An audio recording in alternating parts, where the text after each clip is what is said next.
प्रत्येक वर्ष गंगा उत्सव का आयोजन 4 नवंबर को गंगा नदी को राष्ट्रीय नदी घोषित होने के उपलक्ष्य में नदियों के महत्व, संरक्षण और आस्था के प्रतीक के रूप में मनाया जाता है। इस वर्ष गंगा उत्सव के 9वें एडिशन का आयोजन गंगा की मुख्य धारा वाले 5 राज्यों उत्तराखंड, उत्तर प्रदेश, बिहार, झारखंड व पश्चिम बंगाल के जिलों में जिला गंगा समितियों द्वारा किया गया।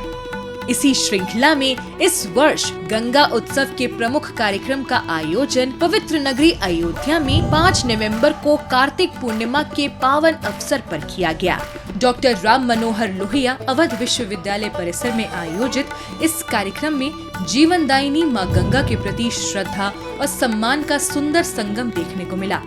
इस अवसर पर श्री VL कांता राव, सचिव जल शक्ति मंत्रालय, मुख्य अतिथि के रूप में उपस्थित रहे। कार्यक्रम में बड़ी संख्या में छात्र छात्राएं, गंगा प्रहरी और स्थानीय नागरिक शामिल हुए। नदियों के महत्व को समझाने के लिए कलाकारों ने मंच पर प्रेरक गीत और नाट्य प्रस्तुतियां दी।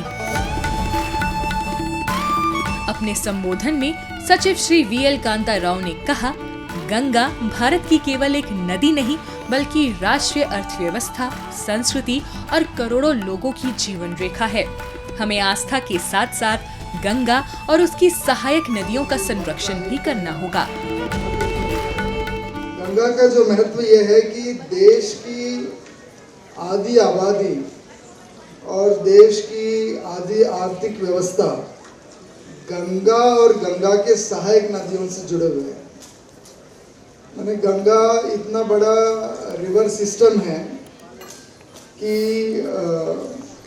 11 राज्यों से उसका ताल्लुक है और लगभग 100 शहर गंगा और गंगा के जो सहायक नदियों के किनारे बसे हुए हैं और लगभग 150 जिले ऐसे हैं जो गंगा और गंगा के सहायक नदियों के से संबंधित हैं। इसके बाद उन्होंने सरयू नदी के घाट पर पहुंचकर बड़ी संख्या में फिशलिंग को प्रवाहित किया।